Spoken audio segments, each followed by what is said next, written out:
What's up, Mets fans? The Amazons lose Game 4 of the 4-game set against the Miami Marlins and split this 4-game set.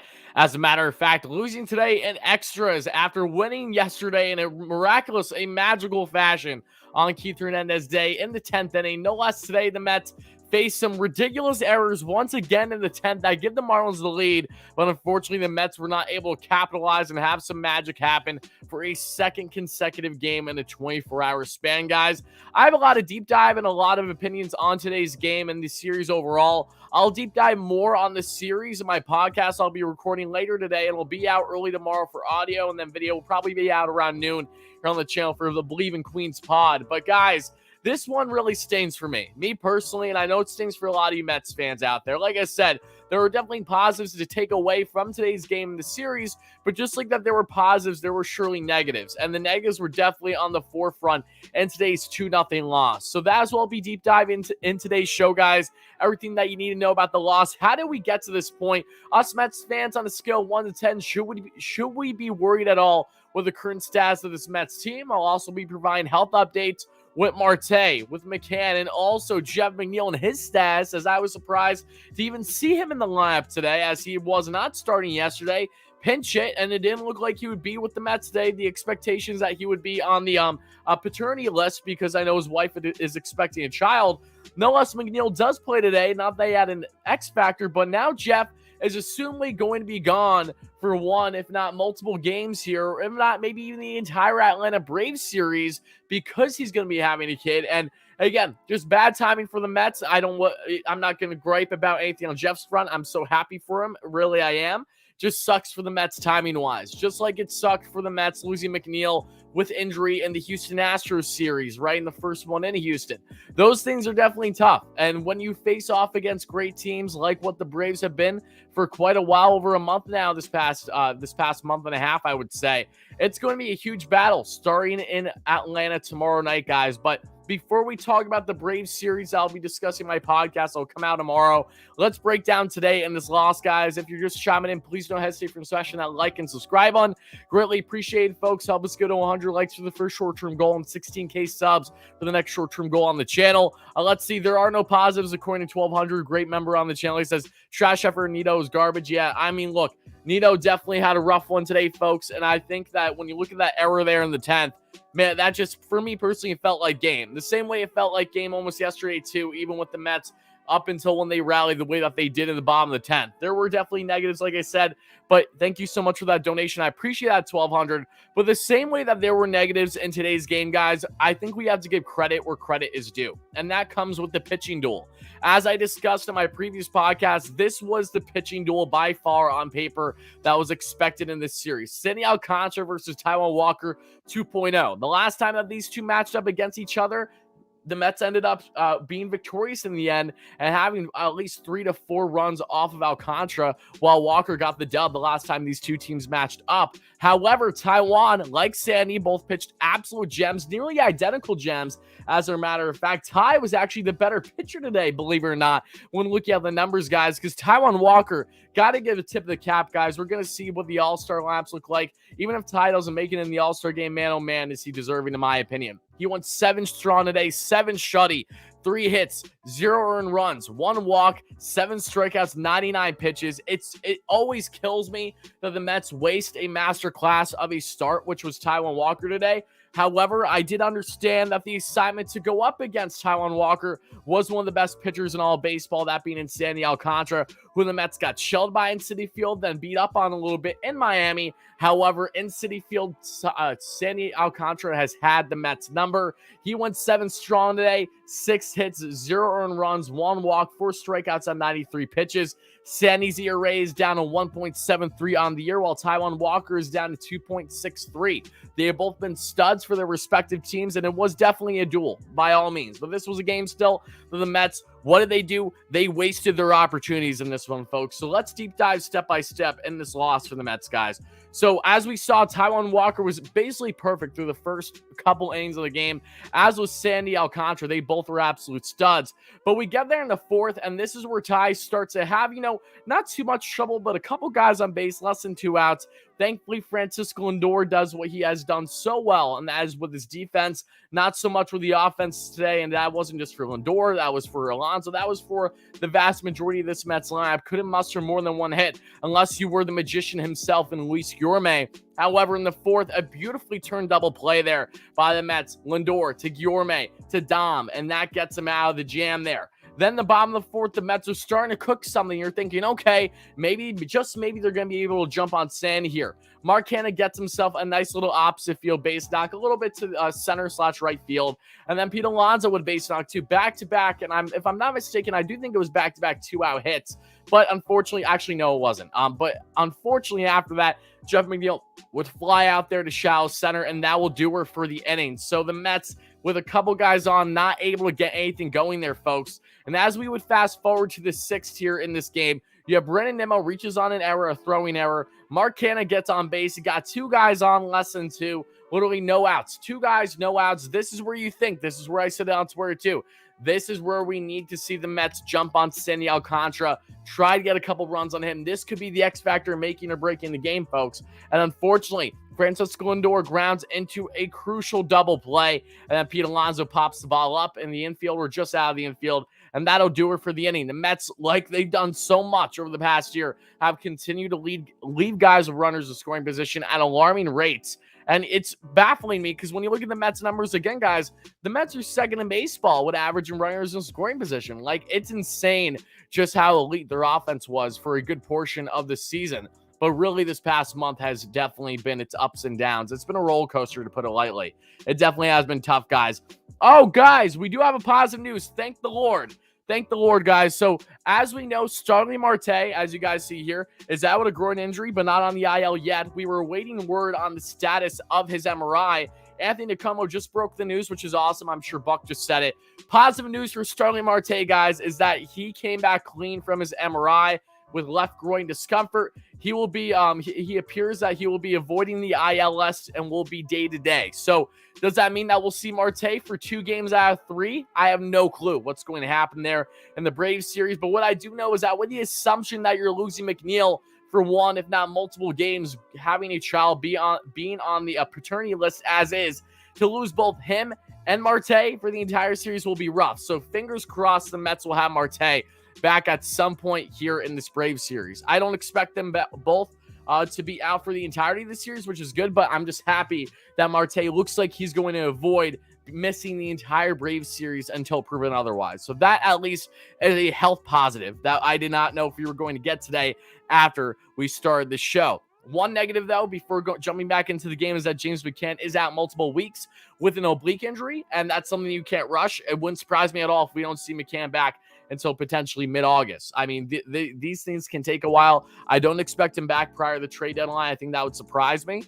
So Patrick Muzica has been called up, and this will be a heavy talking point in the podcast that I record tonight, folks, on how should the Mets address the catching position now that they're losing James McCann to injury for a significant amount of time once again this season. And then the Mets also claimed a southpaw in the last name of Clay from Philadelphia, and DFA'd the side-arming right-hander and Jake Reed to, of course, acquire him. They did that. They just wanted to add bullpen depth, lefty depth. We'll see if he provides anything or if they're just going to have him stay in AAA for AAA depth to be continued on that front. But jumping back now into this game, folks, I see some donations. Thank you guys so much for them. I'll be addressing them soon. Don't worry. However, we advance forward in this one, folks, and the Mets not getting any runs in that 6th inning. That felt like the gut punch. That to me was like, okay, I'm really not feeling too hot about the remainder of this game. As we get to the 7th end, Jon Berti gets a double because, of course, he does. Jon Berti has murdered the Mets all series, all year long, went 3 for 4 today as well. He has just been a nemesis. He's been an thorn in the Mets side for basically his entire career. If you look at Jon Berti's career numbers prior to the season beginning, he has really good numbers against the Mets, and that has unfortunately continued here in 2022 to a higher degree. However, Berti gets on base. Then you see Cooper with a walk, 2 on, no out there. The biggest jam that Taijuan Walker has suffered so far today. 2 on, no out. However, Ty gets a massive pop-up from Jesus Sanchez. Then he gets Brian Anderson with a strikeout, and I believe that was like a half-swing strikeout to end the inning. That was massive for the Mets to be able to get those outs. Again, a couple guys out there when it was less than 2 with 2 on, and just absolutely huge. So proud of Taijuan Walker there in the 7th. He was, again, had a little bit of a issue trying to command the strike zone. However, able to get out of that jam. That was massive. And that would do it for Ty on his day. Like I said, 7 strong. I'm going to be breaking down his arsenal soon because Taijuan Walker really did have a phenomenal day, folks. And it just sucks, again, when stuff like this is wasted. However, as I said before, the only reason why this is not a full-on rant stream is because of the fact that the Mets did face one of the best pitchers in baseball today. So while I would have liked them to execute with the runners in scoring position, don't get me wrong, that's definitely great that I'll be describing here shortly. I am at least satisfied with the fact that the Mets, if they're going to lose and get dominated, shut down offensively, it's because of directly in part with Sandy Alcantara being the reason why. So again, it sucks. But I'm happy that's Sandy and not some bum that we unfortunately saw. I shouldn't say bum, but Pablo Lopez had the Mets number in their other loss in the series when the Mets did jump on Lopez last time that they saw him at Citi Field earlier this year. But, I digress. So we get in the 7th, folks. The Mets, again, having opportunities. Eduardo Escobar with 2 outs, who was 0 for 18 entering that at bat. Legs down, a little dribbler down by the first baseline in between first and second. And I Bleav Wendell was not able to handle the ball in time, and he gets himself an infield single to snap his 0 for 18 skid. Escobar was atrocious this entire series and has been atrocious, unfortunately, for the vast majority of the season. And what sucks most about Eddie is that he hasn't even had elite defense on a night-to-night basis to help back up for his lack of offense. It's been a rough go of things for Eddie after starting off the month hot. He's now quickly cooled down and been hobbled here in this series against the Miami Marlins. But you see Luis Guillorme after that get himself an opposite field single. That's why Louis is my only true guy that stood out offensively for me today. The only guy with more than 1 hit in this Mets lineup, going 3 for 4, hitting opposite field, taking advantage of the shifts given to him from the Miami Marlins. That was important to see. But unfortunately, the Mets could not do anything with that. We then fast forward there to the 10th, folks, and this is where all hell breaks loose. Tomas Nido, I don't know what Tomas is doing. Well, Tomas has drilled guys out perfectly on his knees as of late, getting the 2nd. But from 3rd, what a foolish throw by Tomas. This cost the Mets the game. And again, it wasn't just on this, but it's the abysmal Mets offense. It's a combination of the both. Yeah, Billy Hamilton, just like last night, again today, here on second base as the pinch runner there for Miami, the former Met, now foe, as we see. Not that he was even good running for the Mets, because he was terrible base running when he was with the Mets. Let's not forget that from a couple years ago. No less, he tries to throw out there Hamilton at 3rd. It goes way past him into the outfield, and that brings in the first of 2 runs that would eventually be scored by the Miami Marlins there in the 10th. After that, a couple base knocks are surrendered from Tommy Hunter, and a couple guys with less than 2 outs leads to a big hit for Williams, getting himself an RBI single, and now bring in the Marlins' 2nd run of the day and their final one. And then the Mets, they get to the bottom of the 10th, folks. They have runners on the corners. Mark Canha gets a walk. There's a runner on 3rd there, and with 2 outs, Francisco Lindor, who started off the at-bat good, 2-0 on the count, however, could not handle the slider down and in, which is exactly what Pete Alonso has faced when going up against Southpaws especially. That was Lindor's demise in this one, and that would be the demise of the Mets game, losing 2-0. So, like I said, there were plenty of negatives to take from this one, folks. If there are any positives, they are the following. Taijuan Walker is my number 1 star any and every day of the week. What an absolute gem that he pitched. Chef's kiss. So proud of Ty. Again, this is huge for the Mets. If the Mets can get Taijuan Walker to a similar length in the second half of this year, guys, my goodness gracious, are they going to be in great hands with this rotation? With Mad Max, with Jacob deGrom coming back. Jake's next outing will be Wednesday or Thursday for AAA Syracuse, folks. It looks like deGrom is potentially 2 rehab starts at most away from returning to this Mets rotation. So after we see how he fares in Syracuse, that'll really be the big thing on if he does 1 more, and then we're going to see if he returns either before or just after the All-Star break. Based on lining up, it would assume that'd be after the All-Star break, but that's fine. Jake is doing great with his progress, and that's awesome to see for this Mets team. But however, we need offense, right? And that's what the Mets didn't get today, folks. The Mets went 0 for 7 with runners in scoring position, 10 left on base. That's just something that, regardless of the fact that Sandy Alcantara, you need to be better with. And it's been really discouraging to see this Mets team be in such a, I don't even know the proper word to say, a flux, if you will, kerflux, whatever. Again, that's probably not even a word, but I think you know what I mean. Just in complete disarray with their offense on a day-to-day basis. They threw up a 10-piece winning 10-0 in this series opener against Castano, who shelled them for 7 strong back in Miami a couple weeks ago. No less, the Mets finally jump on this guy and jump on the bullpen, have a dominant Game 1 win after winning the series finale in Cincinnati. Then they get shelled failed in game 2 against Pablo Lopez and then some solid relief pitching from the Marlins. Yesterday, the Mets offense wasn't anything pretty either. However, they get some luck there in the 10th thanks to some errors by the Marlins, and that brings the Mets in to win that one on Keith Hernandez Day. But the Mets aren't going to get bailed out with magic like that on an everyday basis. This offense needs to be better. It needs to be consistent. It's something that we haven't seen for quite a bit now. And look, the Miami Marlins are a team that's been looming right around 500 this entire season. They are not a team that you can evaluate to the same length as the Nationals or the Pirates or, the Reds, among other more bottom feeder teams here in the NL. The Marlins are not one of them. They are a pesky team this year, and they're nipping at the heels of trying to make any type of effort for a wild card spot this year. However, this is a Marlins team that the Mets have had the upper hand on in their previous couple series. This should have been no different. I said going into this series, guys, anything less than winning 3-4, in my personal opinion, would have been a disappointment. And given how the Mets lost these games with just a complete lack of offense, even after Sandy came out, the Mets had opportunities, okay? And the Mets had no opportunities after Sandy came out. You can make a better argument, but no. Sandy only going 7, which is a rarity. Normally, this guy's going 8 innings at minimum, it feels like, on an every fifth-day basis. When that doesn't happen, you need to jump on the opportunities that were given to you. Few and far in between doesn't matter. You need to do better with your offensive upside, and the Mets just didn't. And look, even without Marte, even without McCann, not that he would have been an offensive guru for the Mets, point is that this Mets team needs to be better. You can clearly tell that they are hurt as soon as they lose some guys from the starting lineup, but they need to combat this hurt the same way that the Braves have combated their injuries with Ozzie Albies, with Eddie Rosario for a long time this year, among others. Look at them thriving right now, even with having some great call-ups of Michael Harris III and others. I mean, the Mets have a massive series starting tomorrow, folks, and that series can easily make or break who comes out first in division for at least next week plus. I mean, it's going to be a seesaw between these two teams, I would imagine, for the entire second half of the year when they match up 15 times starting tomorrow. So it's unfortunate that the Mets could not, at minimum, get a series win here. So I think it's the end of the world? No, but there are clear things that, again, need to be combated, need to change. And as we get closer and closer to this year's trade deadline, you have to wonder how much of a leash the Mets are going to give to some of their players that, again, have been underperforming for the vast majority of the year. Eduardo Escobar, the entire catching position, and even what we've seen as of late with the top guys in the slab, the veterans, they need to be better. They haven't.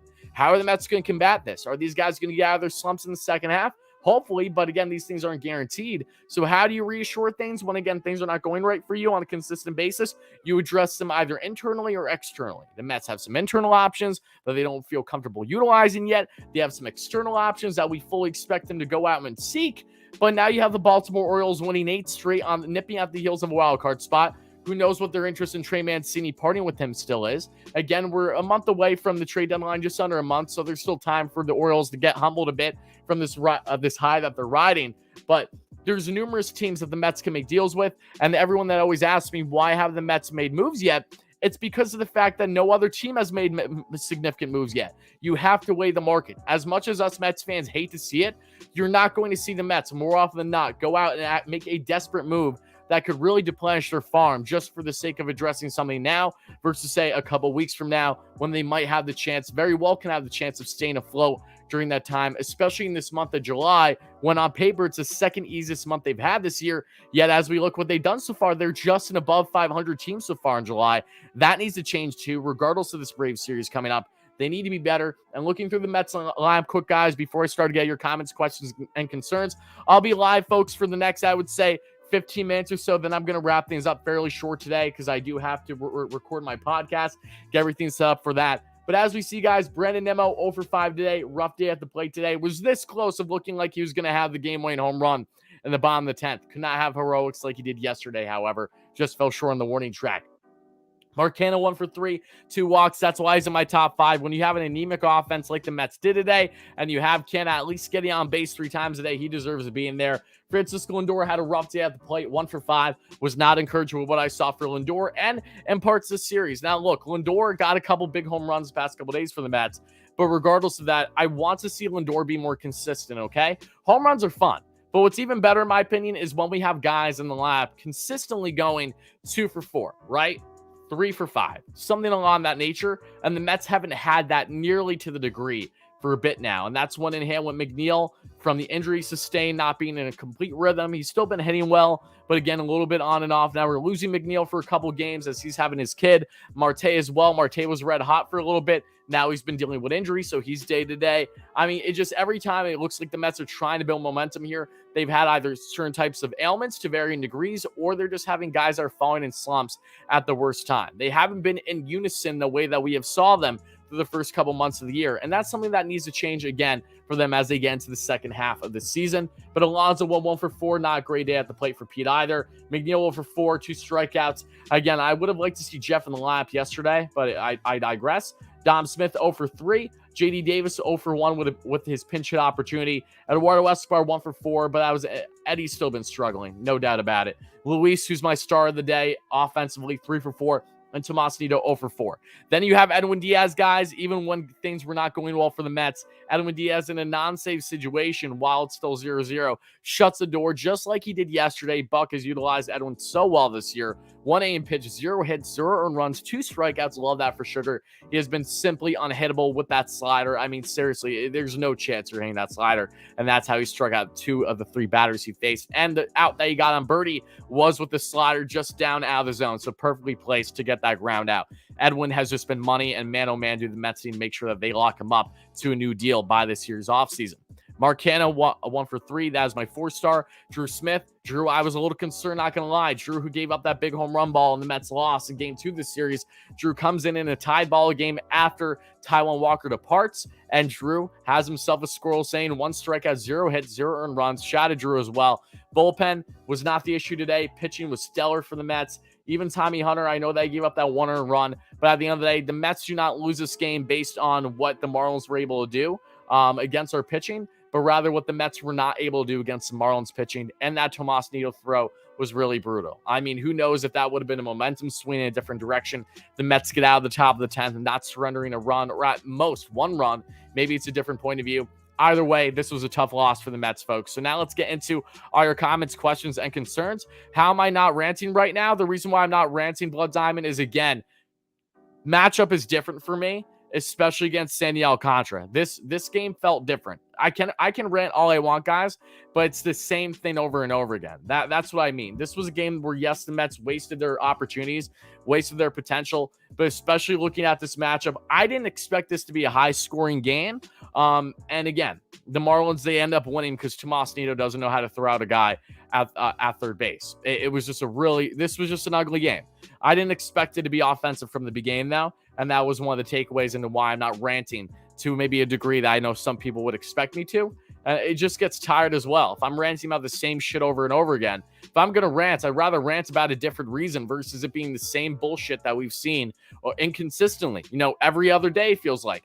The Mets score a couple of them, they don't score. They score a couple of them, they don't score. I mean, they need. I'm like, it's almost like exhausting. You know what I mean? It's like I'll rant a couple times when they're acting this way, but they're going to consecutively act this way. I don't know how many times it's worth me ranting about right now.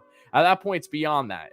They just need to get their act together. Regardless, I know against Sandy's a stud. Wasn't expecting much offense. I still need them to be better, and it needs to start tomorrow in that biggest series of the season thus far in Atlanta against these Braves. But guys, like I said, let's get your comments, questions, and concerns now, guys. So for everyone in here, thank you all so much that's been watching. Make sure to smash that like and subscribe on as always.